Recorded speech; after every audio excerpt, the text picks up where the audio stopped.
Oyamu bwange ebijja mukasa okwebaza byonna byonna by'okukolera jjajja n'okunzaala mu Lubande.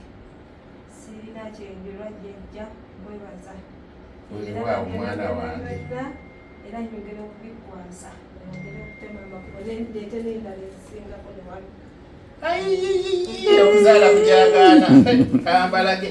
Omwana wange ava kunsulamu wano obukadde 10 obwa Uganda.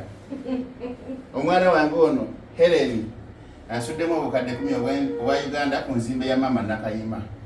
Kakati ogamba kiggwe Samira obone ennaku. Omwana wange weebale. Bada ya olukiiko oluzimbi kati tugaziye. Tewali agamba ziizino oziraba bubando anti bayinza okugamba si sente muziraba bando muziraba ne message endala ziri ku ssimu azitaddeko omwana kale musamiza abantu ebintu ebirimu amakulu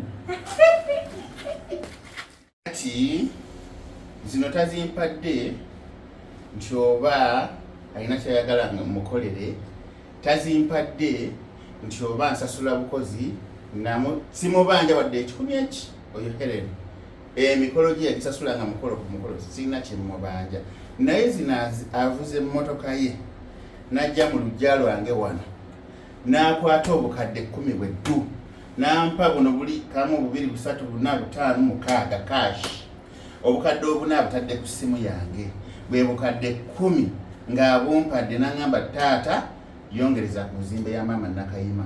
Kakati bannange abaana abalubaale omwana ngono Helen lwakita afuna emikisa gimalayo mu nsi nga taata ampadde ku ssanyu lyendudde okulabako.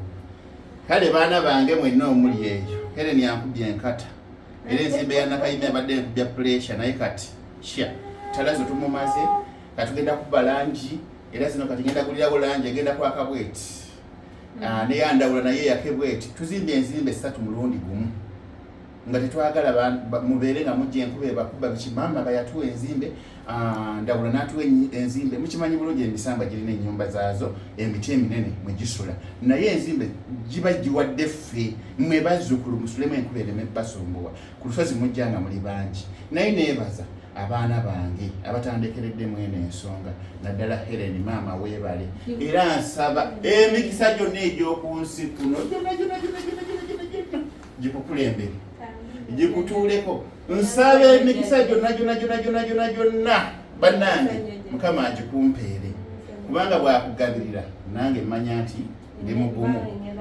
newenfuna obuzibu Helen waali oyo no ye mwana wange abasinga temumumanyi be bana be nasooka okuteekateeka lubaale oyo mukyala w'amaanyi mu ggwanga wano naye tetujja kumalayo bingi ne kamera azitya